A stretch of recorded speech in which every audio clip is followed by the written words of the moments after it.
بسم الله الرحمن الرحیم. تاسو ټول ګرانو کتونکو اوریدونکو ډاکټر صاحبانو ته سلامونه احترامات. خو دې وکړي چې تاسو روغ او جوړ اوسئ. ډاکټر صاحبانو په لومړي شارټ ویډیو کې تاسو ته د دې د څانګو نومونو سره آشنایي وشوه. اوس ډاکټر صاحبانو په دویم کلیپ کې ډاکټر صاحب موږ تاسو د فارماکولوژي د علم په برانچ یا څانګو باندې مسلسل تفصیلی خبرې کوو. هر څانګه تعریف کوو چې د هر څانګه څه ته وایي. ډاکټر صاحبانو اوله څانګه فارماکوکینیټیک په نوم باندې یادېږي. فارماکوکینیټیک ډاکټر صاحبانو د فارماکولوژي د علم هغه څانګه ده. ډاکټر صاحبانو هر یو اوس موږ تعریفوخه. فارماکوکینیټیک د فارماکولوژي د علم هغه څانګه ده چې په بدن کې د درملو د ابزاربشن یا جذب، ډسټریبیوشن یا توزیع، میتابولیزم یا استقلاب، ایکسکریشن یا اطراء د دې څلورو شیانو څخه بحث کوي. ګورئ ډاکټر صاحب، فارماکوکینیټیک د فارماکولوژي د علم هغه څانګه ده چې په بدن کې د درملو د څلورو شیانو څخه بحث کوي. دا څلور شیان چی دي؟ اول جذب، توزیع، استقلاب او اطراء. جذب، توزیع، استقلاب او اطراء څخه بحث کوي. نو فارماکوکینیټیک د فارماکولوژي د علم هغه څانګه ده چې په بدن کې د درملو د جذب، توزیع، استقلاب او اطراء څخه بحث کوي. دا د فارماکوکینیټیک تعریف شو. مثلا زه دوا خورم، یو دوا خورم، فرض کړه زه یو دوا خورم، سیپروفلوکساسین دوا خورم. دا څنګه موږ ته داسې راښیي چې دغه سیپروفلوکساسین چې موږ خورو دا په وجود کې څنګه جذبېږي. جذب صحیح دی، ښه صحیح ډېره جذبېږي کولمو کې، که نه صحیح نه جذبېږي. د آیوي د لارې ښه جذبېږي، سنې د لارې ښه جذبېږي، که نه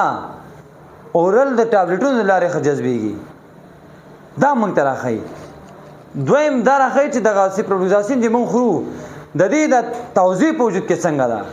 څنګه توزیع کېږي. مثلا پلاسینټا نه تېرېږي، ماشوم بدن ته تللی شي، دماغ ته تېرېدی شي که نه شي تېرېدی، پروستات ته تېرېدی شي که نه شي تېرېدی، یا داسې د بدن نورو غړو ته تېرېدی شي که نه شي تېرېدی، پریتوان ته تېرېدی شي که نه شي تېرېدی. ډاکټر صاحبانو د بدن کې د فارماکوکینیټیک دویم کار دا دی چې موږ ته دا راښیي چې په بدن کې دغه درمل څنګه توزیع کېږي. دریم ډاکټر صاحبانو دغه راښیي چې د استقلاب چیرته دی. دغه دوا چې بدن ته ځي ډاکټر صاحبانو هلته باید د دې یو فعال میتابولیک شکل منځته راشي تر څو دا دوا خپل تاثیر وکړي، کار وکړي وجود کې، باید په فعال شکل باندې واوړي.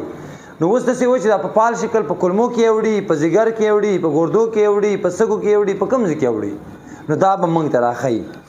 یعنې استقلاب به یې راښیي چې چېرته په استقلاب باندې رسېږي. او په اخره کې به دا موږ ته راښیي چې دا دوا بیرته د وجود نه د کومې لارې نه اطراء کېږي. موږ تاسو ته خیر سره راتلونکي درسونو کې بیا وایو د بدن څخه د درملو د اطراء لارې چې کوم لارو نه بدن د دماغانې وځي. مثلا د خولو سره وځي، پوستکي د لارې، مثلا د لاړو سره وځي، مثلا د اوښکو سره وځي، مثلا د تشو بولو سره وځي، ادرار یورین سره، مثلا د سټول سره، ډک او د سماعت سره وځي دا دوا. یعنی د لاره به راښیي موږ ته چې د کومې لارې دا دوا بیرته د بدن نه وځي. نو ډاکټر صاحبانو فارماکوکینیټیک بدن کې موږ ته د دوا دغه څلور خبرې راښیي. یعنی فارماکوکینیټیک د فارماکولوژي د علم هغه څانګه ده چې په بدن کې د درملو د جذب، توزیع، استقلاب او اطراء څخه بحث کوي. دا څلور شیونه به موږ تشریح کوي، راښیي به. دویمه څانګه ډاکټر صاحبانو فارماکوډاینامیک ده. فارماکوډاینامیک ډاکټر صاحبانو فارماکوډاینامیک د فارماکولوژي د علم هغه څانګه ده چې دا په بدن کې د درملو د تاثیر او د تاثیر د میکانیزم څخه بحث کوي. یعنی اکشن او موډ اف اکشن څخه بحث کوي. دوه شیونه. فارماکوډاینامیک د فارماکولوژي د علم هغه څانګه ده چې په بدن کې د درملو د اکشن څه معنی تاثیر، او موډ اف اکشن یعنی د تاثیر د میکانیزم څخه بحث کوي. یعنی موږ ته دا راښیي چې دا دوا په وجود کې څنګه تاثیر کوي، څه تاثیر کوي او څنګه کوي، څه تاثیر کوي او څنګه کوي، یعنی دا څه کېږي چې دا کار کېږي. مثلا زه که تاسو ته مثال درکړم، دغه اسمیپرازول ګولۍ موږ څه دپاره، کپسول څه دپاره خورو؟ اسمیپرازول کپسول، اومیپرازول، لینسوپرازول، ډیکسلینسوپرازول، پینتوپرازول، دغه کپسول څه دپاره خورو؟ دا دې د پاره خورو ډاکټر صاحبانو چې د معدې درد د معدې سوزش د معدې تیزاب په ورمانه دا کم کو یعنی دې د پاره خورو کنه معدې کې دې د معدې کې ډاکټر صاحبانو ورکې کنه معدې ناروغي کې دې د پاره ورکې چې د معدې تیزاب را کم کی صحیح شو د معدې تیزاب را کمای په دې موږ تاسو پویو خدا دوا اکشن شو کنه تاثیر شو یعنی دغه اسمیپرازول تاثیر په وجود کې دا چې تیزاب را کمای خو سوال دا پیدا کیږي خدا څنګه را کمای نو داسې چې کوي چې را کمای نو ډاکټر په معده کې په پریټل سیل کې د هایدروجن پوتاشیم ATPase پمپ بلاک کوي چې کله په معده کې په پریټل سیل جداري حجراتو کې د هایدروجن پوتاشیم ATPase پمپ بلاک شو نه شو خراب شو نو به تیزاب نه جوړیږي نو تیزاب په خپل معده کې را کم شي دا اوس دا پمپ نه کو دای موډ اف اکشن شو نه د تاثیر میکانیزم شو اسمیپرازول د معده تیزاب را کمای د تاثیر شو څنګه را کمای ال دغه پریټل سیل کې هایدروجن پوتاشیم ATPase پمپ بلاک کوي خرابوي چې هغه خراب شو تیزاب نه جوړیږي نو تیزاب په دې میکانیزم را کم کړو نو موږ ځکه وایو چې فارماکوډاینامیک د فارماکولوژي د علم هغه څنګه ده چې په بدن کې د درملو د تاثیر او د تاثیر د میکانیزم څخه بحث کوي یعنی د درملو اکشن او موډ اف اکشن څخه بحث کوي دا ډاکټر صاحب موږ سره چیو دا موږ سره د دویمه څنګه وا د فارماکولوژي دریمه څنګه ډاکټر صاحبانو فارماکوګنوسی ډاکټر صاحبانو هغه نباتات ته ویل کیږي ګنوسی نباتات ته وایي هغه نباتات ته ویل کیږي چې هغه نه درمل جوړیږي نو د څه وایو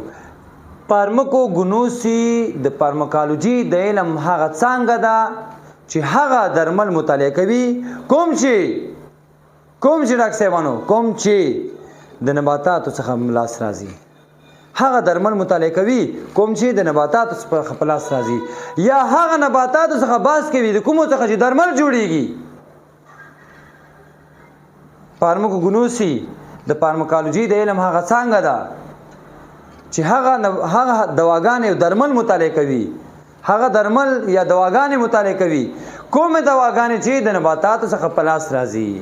یا هغه نباتات مطالعه کوي د کومو څخه چې درمل جوړیږي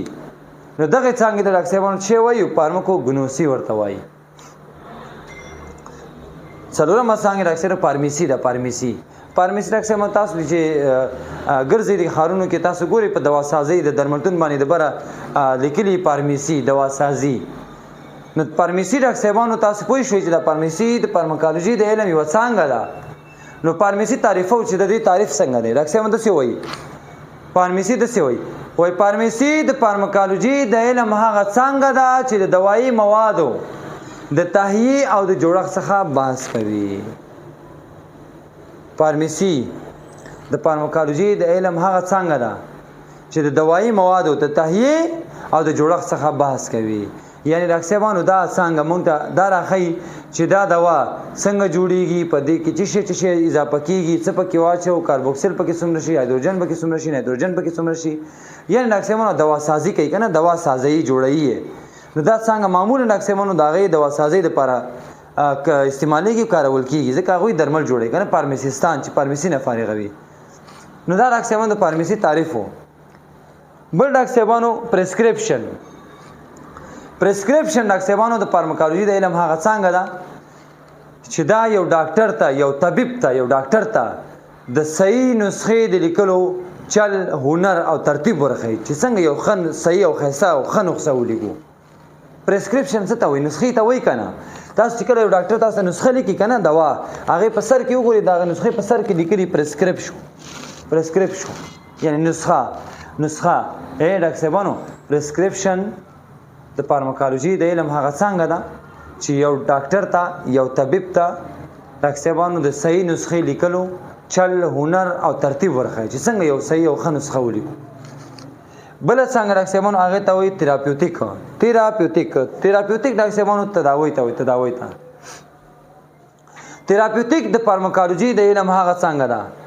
تراپیوټیک د فارماکولوژي د علم هغه څنګه ده چې ډاکټر صاحبانو د مختلفو ناروغیو د تداوی په حق له بحث کوي چې دا ناروغي ډاکټر صاحبانو څنګه تداوی کو کوم درمل پکې ورکو څه ورسره وکړو یعنی هغه څنګه د فارماکولوژي چې د ناروغیو د تداوی په حق له بحث کوي دغه څنګه ډاکټر صاحبانو موږ تاسو وایو تراپیوټیک ورته وایو ډاکټر صاحب بل څنګه ډاکټر صاحبانو ټوکسیکالوجي ډاکټر صاحبانو ټوکسیک څه ته وایي ټوکسیک زهر ہوتا وایي ټوکسیکا معنا زهرجن ټوکسیکا معنا زهرجن لوجي پوهې ته ویلم تا نو ډاکټر صاحبانو ټوکسیکالوجي د فارماکالوجي د علم هغه څنګه ده د فارماکالوجي د علم هغه څنګه ده چې په بدن کې د درملو د تسمم چې رامنځته د تسممي یا زهري تاثیراتو څخه بحث کوي مثلا ډاکټر صاحبانو مثلا